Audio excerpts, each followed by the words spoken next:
I want to continue talking Reds with the one, the only, the Hall of Famer, Hal McCoy. Hal, I've known you for a long time. I've interviewed you many, many times. I don't think I've ever been able to interview you, though, talking about a playoff Reds team. How are we today? We're great. Fantastic. And you're absolutely right. What a change, huh? A chance to talk about going to the playoffs instead of what's going to happen next year, who's going to be the manager next year, or what are the team going to do next year. We got the playoffs to look forward to. And now that we are here, let me ask you, because, and I have no problem admitting I've quit on this team many, many times. I don't know how many times I've cracked this mic and said, and I'm sure you've done it in your columns and others, like, all right, I think the season's done. It was a fun run. They kept us locked in deeper into the season than usual.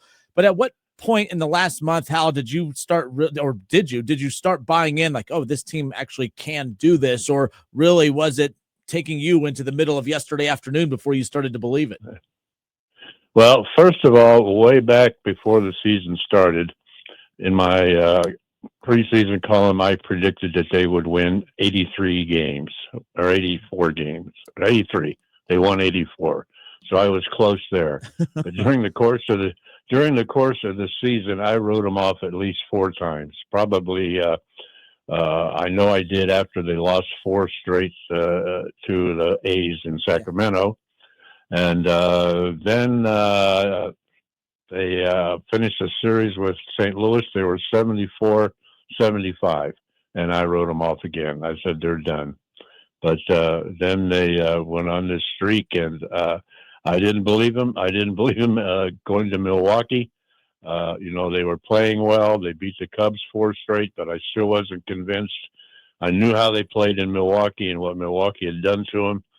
So I figured they'd go to Milwaukee and either get swept or lose two out of three and lose it. But give them credit. They won four straight from the Cubs and two out of three from Milwaukee. They did not back in. They won it, even though they lost the last game of the season. Still, they won it themselves. I mean, especially when you look at the fact that they had to, like you mentioned, the Cubs to go to Milwaukee, who have owned them for not just this season, but for many, many years now. They had to do a lot of stuff down the stretch. Now, they lit their house on fire, and then they wanted credit for putting it out. But, hey, they made it difficult, but it doesn't matter. They got there. I opened up the segment, Hal, talking about that. A lot of people were bringing up the fact that, they only got in because the Mets free falled. But there was a lot of other teams right there in the mix as well, and only the Reds were able to make it between them and the Mets down the stretch. They have a lot of deficiencies, just like the Cardinals and the Giants and the Diamondbacks and others who are right there fighting for it. But the one thing that they had that nobody else had is that strength, which is their pitching.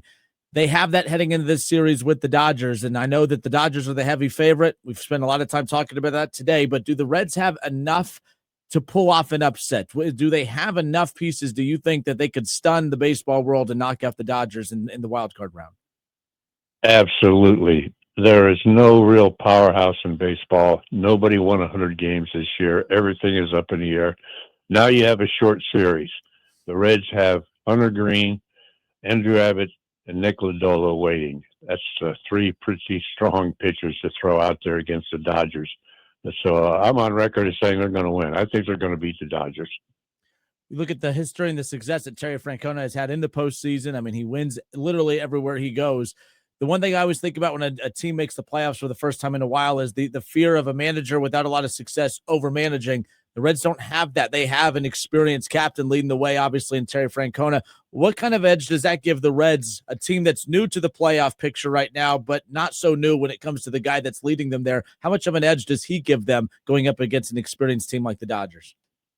Definitely. Once again, before the season, I wrote that Tito Francona would probably make a difference in 5 to 7 games this year.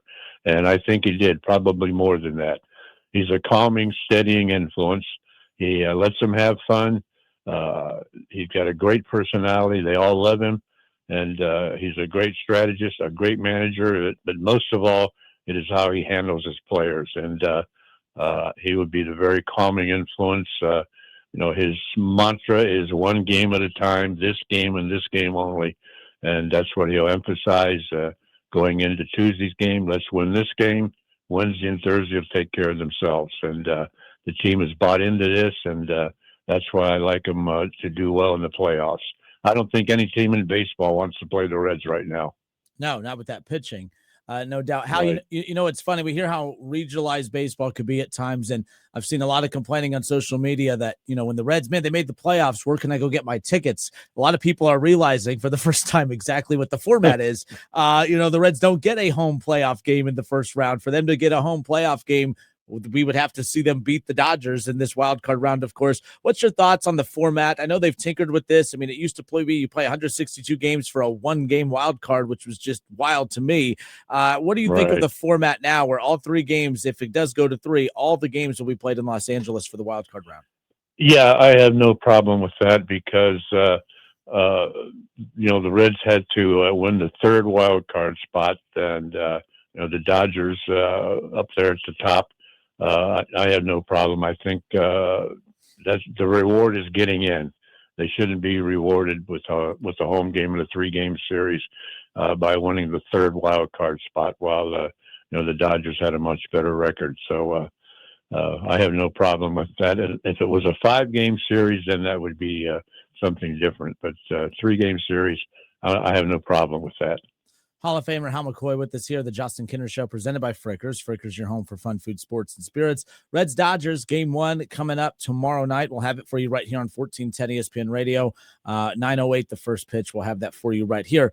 Hal, this is funny. I'm not trying to be negative because the Reds just made the playoffs, but it is funny. People beat up on the front office of this Reds team so much, but this is a very fun story about the Reds. When you look at it, and a listener, a shout out to Ann Anderson, she's in the comments right now. She just chimed in a little bit ago saying how cool it is that the majority of this roster she got a chance to watch play, at Dayton. It's similar to the 2010s team too, where a lot of those guys we got a chance to see come up through the system. How cool of a story is that? It's one thing to have a team like the Mets and others who spend so much money to piece together their roster.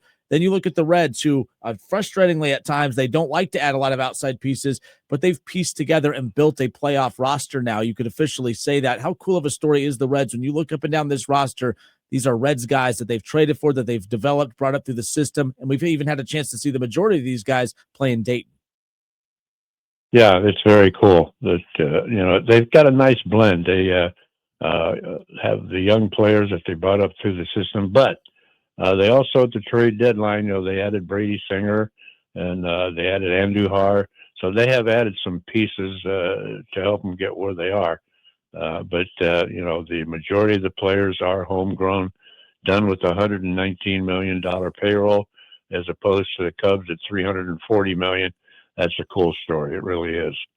Elly De La Cruz is going to be a huge opportunity. I mean, we know the superstar player that he is. He comes with his faults, obviously, a lot of deficiencies playing it short, but now the lights are going to be as bright as they've ever been for him in his Reds career.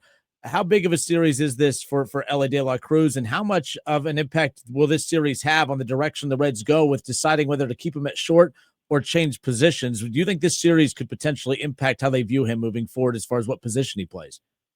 No, I don't think that'll have much to do with it, but he could have a big impact on this series, no doubt about it. He's finally looks as if he's found his home run stroke again. Yep. And as you'll recall, a couple of years ago, he said, "LA is my town." Well, now he gets to go in and try to prove it. But you and I have talked about this many times. I still think he belongs in the outfield, in center field.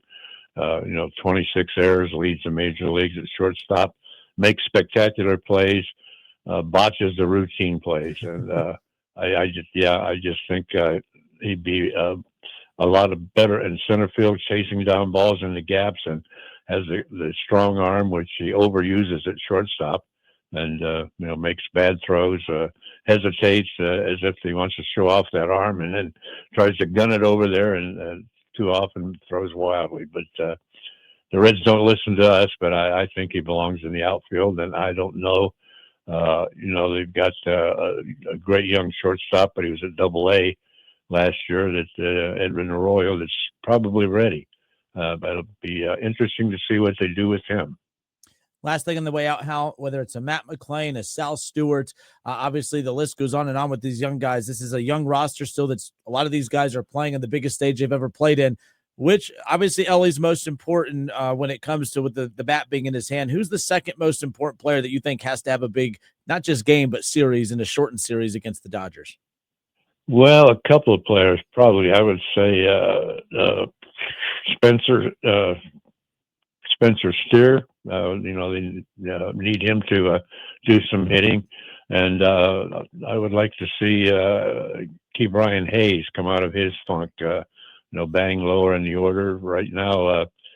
Even though the Reds are in the playoffs, they have not been hitting. It's been all pitching. It's against the Dodgers. I think the Dodgers are averaging 5 runs a game, and I'm afraid that they're going to do some scoring. So the Reds are going to need to get some offense and quit leaving runners in scoring position, which is what they've done all year, and that's been their Achilles heel, leaving runners on base. But if Key Brian Hayes, he's a great, he's a platinum glove third baseman. He's even better than I thought he was after seeing him play here with the Reds. But he's been kind of in a rut with the bat, and it would be great to see him come around. How my ADD got the best of me earlier. I started to ask a question, forgot it midway, and then veered somewhere else. So I'll end it with this one. You bring up Brian Hayes, who was one of the biggest names that they got at the deadline. A lot of underwhelming, sexy names, but impact guys is what they went and got. And we've seen so many good moves that the front office has made. I know it's the popular thing to beat up on the Reds front office, but how much credit do they deserve? I mean, a lot of the moves that a lot of fans poo-pooed ended up being some of the bigger moves that have helped propel them to this point. How much credit do you think this front office should get for building this now playoff roster? I've been one of their biggest critics all along, and I have to bow down to them. They've gotten into the playoffs. They went out at the trade deadline, and as you said, they didn't get any marquee players, but they brought in some pieces that they needed and fit them in the right places. So I give them a whole lot of credit. I have to back down because I've been on their case for several years. Well, that could either be a good or a bad thing, Hal, because they could say, oh, man, we got there with this. Let's add to it. Or they could say, see, we don't need to add a whole lot. Like, it could be a good or a bad thing. We'll see moving forward. But let's get through this series first. Exactly right. All right, good stuff. The Hall of Famer, Hal McCoy, awesome enough to give us some time. Hal, I know you're busy. Thank you so much as always, and hopefully we'll talk soon. Anytime, Justin. Thank you for having me. All right, good stuff.